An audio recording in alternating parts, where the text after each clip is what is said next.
But I feel like this about your case. I think this is something that's very important and we need to be harping on. And I'm just, other than having people harassing Judge Kaplan, what else can we really, what can we be doing to help? So again, if you go to donzigerdefense.com, the main ask right now is to get the Department of Justice to take the prosecution over from the Chevron law firm. Okay. Probably you're going to laugh at this, but I'm probably the only lawyer in America begging to be prosecuted by the Department of Justice. That would make my day. Okay? Right. Because they would drop it because it's ridiculous. They would drop it. But even if they didn't, I could at least deal with a professional. Yeah. I mean, they wouldn't have locked me up. I mean, first of all, they declined the case, as I mentioned. So I would assume if they take it back, they'll drop it. But even if they don't, I can at least negotiate with somebody. Yeah. I mean, the Chevron lawyer won't even negotiate with me. I mean, about some sort of resolution. Hey, maybe I will give you the computer. Let's set up a protocol. Let me off house arrest so I can be a lawyer or do my human rights work. I mean, I need the DOJ to get this case back. So if you go to Donziger Defense, we have a way to contact the DOJ, and we're asking people to do it. Now, will it happen? I mean, I don't know. I mean, it's the DOJ.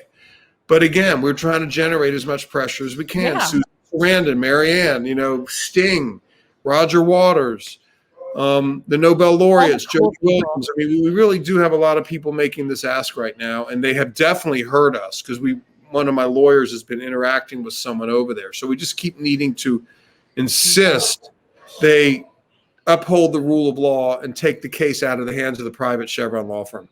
Yeah, it's just a matter of due process, people. It's all we're asking for is due process. It's really not that complicated. I mean, you can have it, whatever opinion you might have of me. I mean, I hope it's positive, but that's not the issue. Okay, the issue is we cannot have corporate prosecutions in the United States of America. That is the number one issue right now. Right. Yeah. That's up there, with the fact that we have private corrections institutions and it's a for-profit system. And it's just, we're going to be completely subcontracted out. All government functions are going to be for-profit and subcontracted out. You're going to have to have special insurance to be able to get the fire department to come out. And if you don't have full house coverage, they're only going to come out with the small hose instead of the large hose. I mean, this is getting crazy to me that we're privatizing our judicial system. We're privatizing everything. There is there's nothing that's untouchable at this point. And it's been like this for a while. It seeps into everything. It seeps into, our sports. It seeps into, obviously the healthcare system has completely been overrun. Yeah. At some point, the dam is going to break. Now, is it just going to happen in one fell swoop, or is it going to be we're working slow, on it? We're chipping away at it. Yeah. But, and again, there has to be a united front, because I think one of the most difficult things for a lot of people to do is check their egos at the door and have thick skin. It's certainly the biggest problem that I see, particularly on the political left, is this idea that you have to understand that if we're getting anywhere, and I mean anywhere, you have to have a non-corporate, non-partisan labor movement. Yeah, that people is movement. it. That is the only way this is going to change, because there are a lot more of us together than there are of those in charge. Yes. But if you allow yourself to be divided along whatever political lines there may be, the red team and the blue team, we're not big fans of the red and the blue team. And then it seeps into even deeper divides than that: progressive versus moderate, conservative versus libertarian. And I have an important question. Sure. So let's say you were able to get rid of the ankle monitor and you were free tomorrow, as you should be. What's next? What are you working on? What are you doing? What would you be doing if not this? So much to do. I mean, I get contacted constantly by human rights victims to help them organize cases. I consult with groups that want to, do proxy battles with corporations over climate issues. I like to write. I want to do a book. I mean, there's all sorts of things. I mean, I'm dying to get back to my work. I mean, it's not like I've left it. I mean, I'm still working on house arrest and doing all sorts of very productive things and gaining tons of support and talking to you guys and others, doing interviews. So it's not like I'm just sitting on my couch. I mean, I'm actually as involved now as I've ever been. And more people are paying attention, people who had not paid attention before. So we're building, we continue to build, but of course, with the ankle bracelet off, I could do a lot more. And I think, I don't mean to say this in a way that makes me look good, but like that's what Chevron fears. They don't want me to be free because they don't, you know, look, we were successful. Let's just remember that. This is happening because we won. Let's be honest. Okay, they're attacking me because we won. Yeah. And what I have to go in a second, but what I want people to take away from this is, even though I'm locked up, think big picture. Okay, we won the case. They're taking extreme and I believe nakedly corrupt measures to come after me. They're being exposed little by little. The trial they just happened, which have last week against me, they looked terrible. Everyone could see what was happening. And we just need to keep speaking out about it. And we keep needing to support the people of Ecuador, most importantly, who are dying from their pollution, as well as their lawyers, including first and foremost me, because I'm locked up. So it's all connected. Yeah. You know, we all need to watch it and understand it. And again, go to donzigerdefense.com to learn more. But we need to build this movement. When I say this movement, I mean there's tons going on to deal with climate change around the world. You know, but this particular movement is the movement to protect the rule of law, such that those who do the front lines work are not going to be attacked and made bankrupt or disbarred or locked up, because all those things have happened to me.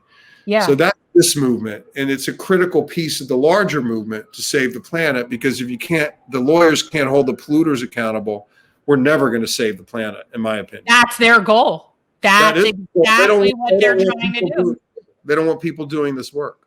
No. Can't drink oil. No. Well, you know what? No, but it's like the Lorax. We're going to be living in a bubble and have to pay for air. I mean, it's like, it's ridiculous.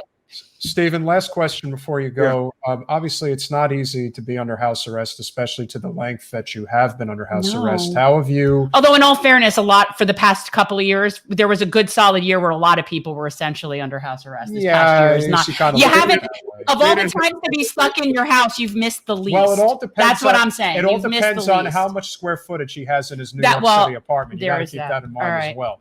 How have you been able to deal with it? Because obviously it's not easy. I am sure being able to have a lot of people reaching out to communicate with you definitely helps. But what has that experience been like for you? Well, it's been difficult, but I'm really fortunate. You know, I have a great family. My wife Lauren, son Matthew, plus an extended family, plus everyone who cares, plus my clients, plus the journalists who want to hear my message, like y'all, lawyers, Nobel laureates. You know, I've been extremely and vitally engaged in the work while under house arrest. Now, I hate being under house arrest, but I'm also, you know, my wife and I also decided that we were going to do our best to create some degree of happiness in our home every day. And I think we've largely succeeded, you know, but I need my passport back and I need to get back to work. And I need my freedom. And you know, more importantly, our society shouldn't put up with a situation where anybody, me or anyone else, is put in this situation anymore. No, free Steve, everybody. We need to free Steve. Go to donzigerdefense.com to help Stephen out. We're going to keep spreading the word. We thank everybody that has done that. Obviously, we'll put this on our website.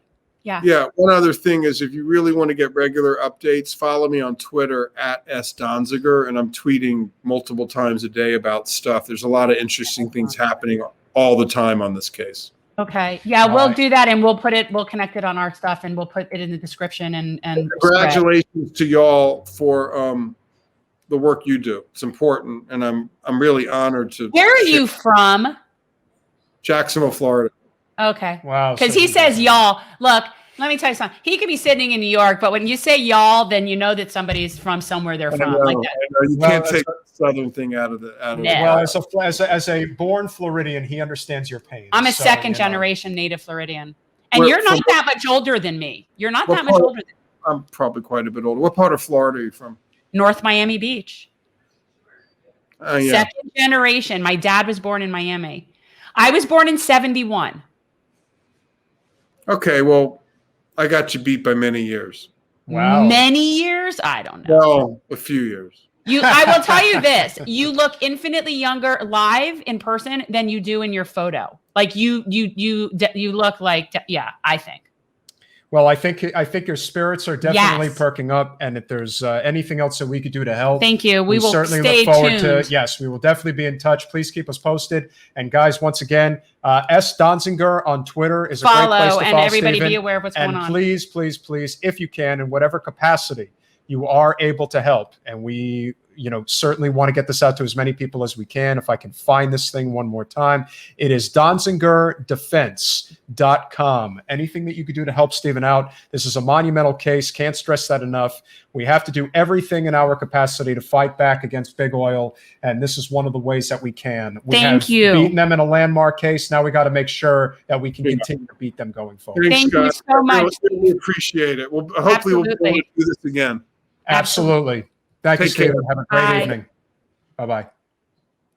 Well, needless to say, he really has done he's done a real service for the country. And yet I will say, I do think it's that's- amusing that I had to text Katie in order to get him to get on this, Well, to at get least- off of her, because he was engaged in conversation. No, and that's fine. But at least Katie, well, listen, you texted her and he was in here within like 5 minutes. Well, I texted her and I'm like, She where's probably my didn't- guest? Well, she probably didn't realize like how over the time they were going. So to their credit, he's No, listen, they're he's just great- sitting there shooting the shit. Well, She don't care. Great, She's great kidding. interview. I mean, he Yeah. was here with us for almost an hour. I mean, again, I thought it was, it really meant a lot. Oh, I find him to be like able to totally, like he's adorable. That's the type of person that is Yeah. putting their livelihood there. And again, you never know I what think it's of like him the for way I them. think of people like Julian Assange or Edward Snowden or Chelsea Manning or people that are basic, or John Kiriakou. Yeah. People that put their own liberty at stake for what is the right thing to do. And Steve wasn't even purposefully doing that. He was just, he just won. He won a case. Like, that's just crazy to me that he's being so, the reprisal, and that it's just being so, it's like a kangaroo court. That's not even a real thing. Well, that's most of Judge it. appoints a private firm that's run by it's the most ridiculous. And we say that we're bringing liberty to other countries. This is the thing about any of these What a joke. special groups. It's no different than when we made a big deal about the Center for American Progress. Who do you think funds Neera Tanden's organization?